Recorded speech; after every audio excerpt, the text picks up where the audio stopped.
সূরা কাউসার ৫ বার পাঠ করে চাউলের উপর ফু দিলে কি হয়? আমি আবারও বলছি, সূরাতুল কাউসার ৫ বার পাঠ করে চাউলের উপর ফু দিলে কি হয়? খুবই দামি এবং গুরুত্বপূর্ণ আমলটি আপনি শিখে রাখুন, আপনার কাজে লাগবে। আমলটি করে যখন আপনি উপকার পাবেন, লাভবান হবেন, তখন আপনি আনন্দে আত্মহারা হয়ে যাবেন। প্রিয় ভাই বোনেরা, আমলটি কখন কিভাবে করবেন, কোন নিয়মে করবেন, আমলটি করে কিভাবে আপনি উপকৃত হবেন, আমি শুরু থেকে শেষ পর্যন্ত আপনাদেরকে বলে দিচ্ছি। তাই আমলটি যদি আপনি শিখতে চান, ভিডিওটি না টেনে না কেটে শেষ পর্যন্ত দেখতে থাকুন, তাহলে আপনি সঠিক নিয়মে আমলটি করতে পারবেন।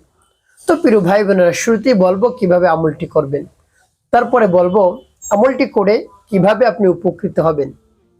তাহলে চলুন কিভাবে আমলটি করতে হয় জেনে নেওয়া যাক। প্রিয় ভাই বোনেরা, আমলটি করার পূর্বে আপনার কাছে কোন কোন জিনিস রাখতে হবে আমি বলে দিচ্ছি। আপনার কাছে কিছু চাল রাখবেন, 1 কেজি বা 2 কেজি এই পরিমাণ চাল আপনার কাছে রাখবেন একটা বাটার মধ্যে, আর বাটাটা আপনি মুখটা লাগিয়ে দিবেন, ঢেকে রাখবেন। তারপরে আপনি কি করবেন, উত্তম রূপে পবিত্রতা অর্জন করবেন, ওযু করবেন। তারপরে উত্তম পোশাক পরিধান করে কিবলামুখী হয়ে আপনি নির্জন একটি জায়গায় বসবেন, আর চাল আপনার সামনেই থাকবে। তারপরে আপনার যত ধরনের চিন্তা রয়েছে দুনিয়াবি, সব চিন্তাগুলো একেবারে দূর করে দিবেন। তারপরে আপনি সেই আমল করা শুরু করে দিবেন। সর্বপ্রথম কি পাঠ করবেন, আপনার জীবনে যত ধরনের গুনাহ রয়েছে সেই গুনার কথা স্মরণ করে করে রব্বে কারিমের কাছ থেকে ক্ষমা প্রার্থনা করবেন। হে আল্লাহ, আমি জীবনে অনেক ধরনের অন্যায় অপরাধ করেছি, দিনে রাতে প্রকাশ্যে গোপনে যত ধরনের গুনাহ করেছি আপনি মাফ করে দিন, এভাবে রব্বে কারিমের কাছে বলবেন। তারপরে 3 বার নবীজি সাল্লাল্লাহু আলাইহি ওয়াসাল্লাম মুহাব্বত নিয়ে দুরূদ শরীফ পাঠ করবেন, সাল্লাল্লাহু আলাইহি ওয়াসাল্লাম, সাল্লাল্লাহু আলাইহি ওয়াসাল্লাম, সাল্লাল্লাহু আলাইহি ওয়াসাল্লাম। এভাবে যখন ইস্তেগফার এবং দুরূদ শরীফ পাঠ করা হয়ে যাবে, তারপরে কি করবেন, সেই সূরা পাঠ করবেন। আর যখন পাঠ করবেন মনে মনে ভাববেন, চিন্তা করবেন কোন উদ্দেশ্যের জন্য আপনি আমলটি করতেছেন, এবং আল্লাহ রাব্বুল আলামিনের কাছে বলবেন, হে আল্লাহ, আমার আমলকে কবুল করে নিন। এভাবে বলে তারপরে সূরাটি পাঠ করবেন। সূরা পাঠ করে চাউলে ফু দিয়ে সেই চাল কি করবেন বা কোন উদ্দেশ্যের জন্য পড়লেন বলে দিচ্ছি। আগে আমলটা শেষ করে নিই, আমার সাথে শুনে শুনে আমার দেখার নিয়ম অনুযায়ী সূরাতুল কাউসার আপনি পাঠ করবেন। যেমন বিসমিল্লাহির রহমানির রহিম, ইন্না আ'তাইনাকাল কাউসার ফসল্লি লিরাব্বিকা ওয়ানহার, ইন্না শানিআকা হুয়াল আবতার। যখন সূরাতুল কাউসার পাঠ করা হয়ে যাবে, চাউলের মধ্যে একটি ফু, তারপর আপনি আবার পাঠ করবেন বিসমিল্লাহির রহমানির রহিম, ইন্না আ'তাইনাকাল কাউসার ফসল্লি লিরাব্বিকা ওয়ানহার, ইন্না শানিআকা হুয়াল আবতার। পাঠ করা শেষ, আবার একটি ফু। তারপর আপনি মনে দরদ নিয়ে আবারও সূরাতুল কাউসার পাঠ করবেন বিসমিল্লাহির রহমানির রহিম, ইন্না আ'তাইনাকাল কাউসার ফসল্লি লিরাব্বিকা ওয়ানহার, ইন্না শানিআকা হুয়াল আবতার। সূরাতুল কাউসার পাঠ করা শেষ, আবার একটু ফু দিবেন। প্রিয় ভাই বোনেরা, কতবার পাঠ করবেন? এভাবে গুনে গুনে 5 বার সূরা কাউসার পাঠ করবেন, 5টি ফু দেবেন চাউলের মধ্যে। সর্বশেষ নবীজি সাল্লাল্লাহু আলাইহি ওয়াসাল্লাম মুহাব্বত নিয়ে আপনি 5 বার দুরূদ ইব্রাহিম পাঠ করবেন।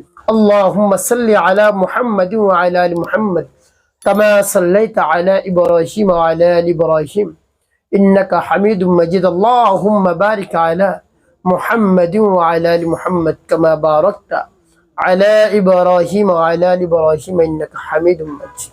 আল্লাহুম্মা সাল্লি আলা মুহাম্মাদ ওয়া আলা আলি মুহাম্মাদ কামা সাল্লাইতা আলা ইব্রাহিম ওয়া আলা আলি ইব্রাহিম ইন্নাকা হামিদুম মাজিদ। আল্লাহুম্মা বারিক আলা মুহাম্মাদ ওয়া আলা আলি মুহাম্মাদ কামা বারাকতা আলা ইব্রাহিম ওয়া আলা আলি ইব্রাহিম ইন্নাকা হামিদুম মাজিদ। اللهم صل على محمد وعلى آل محمد كما صليت على إبراهيم وعلى آل إبراهيم إنك حميد مجيد اللهم بارك على محمد وعلى آل محمد كما باركت على إبراهيم وعلى آل إبراهيم إنك حميد مجيد اللهم صل على محمد وعلى آل محمد كما صليت على إبراهيم وعلى آل إبراهيم إنك حميد مجيد اللهم بارك على محمد وعلى آل محمد كما باركت على إبراهيم وعلى آل إبراهيم إنك حميد مجيد। এভাবে যখন দুরূদ ইব্রাহিম পাঠ করা হয়ে যাবে তারপর আপনি কি করবেন, তারপরে আপনি দুটি ফু দেবেন চাউলের মধ্যে। প্রিয় ভাই বোন, আপনার আমলটি করা শেষ। এখন বলবো কোন উদ্দেশ্যের জন্য আপনি আমলটি করলেন, তারপরে বলবো এই চাল কি করবেন। প্রিয় ভাই বোনেরা, আপনার যদি অভাব অনটন লেগে থাকে তাহলে এভাবে আপনি চাউল পড়বেন, চাউলের উপর সূরাতুল কাউসার পাঠ করে ফু দিবেন। তাহলে কি হবে, আল্লাহ রাব্বুল আলামিন আপনার সব ধরনের অভাব অনটন দূর করে দিবেন, রিজিকের ব্যবস্থা করে দিবেন। তো প্রিয় ভাই বোনেরা, পরিপূর্ণ বিশ্বাস এবং আস্থা নিয়ে যদি আমলটি করতে পারেন উপকৃত হতে পারবেন। এখন বলে দেব চাল কি করবেন। এই চাল আপনি এতিম মিসকিনদেরকে দান করবেন, বা এই যে 1 কেজি বা 2 কেজি চাল আপনি পড়লেন, এই চালগুলো বড় ড্রামের মধ্যে যে চাল থাকে এর মধ্যে আপনি মিলিয়ে দিতে পারেন। মিলিয়ে তা আপনি রাখবেন, তারপরে সেখান থেকে আপনি এতিম মিসকিনদেরকে দান করবেন। আপনার দরজায় যে ভিক্ষুক আসে, ফকির আসে, অসহায় মানুষ আসে, তাদেরকে এখান থেকে দান করবেন। বা এই চাল বিক্রি করে আপনি মাদ্রাসা মসজিদে দিতে পারেন, দান সদকা করতে পারেন। যদি এভাবে করেন আল্লাহ রাব্বুল আলামিন আপনাকে কোটিপতি বানিয়ে দিবেন, গাড়ি বাড়ির মালিক রব্বে কারীম বানিয়ে দিবেন। তাই আপনি এভাবে সূরাতুল কাউসার পাঠ করুন। পবিত্র রমাদানুল মুবারকের আগে আপনার সকল ধরনের মনের আশা, আকাঙ্ক্ষা, বাসনা, কামনা পূরণ হয়ে যাবে ইনশাআল্লাহ। প্রিয় ভাই বোনেরা, এভাবে আপনি আমলটি করুন, উপকৃত হতে পারবেন। একটি কথা মনে রাখতে হবে, 5 ওয়াক্ত নামাজ আপনাকে আদায় করতে হবে, মানুষের কল্যাণে খেদমতে কাজ করবেন।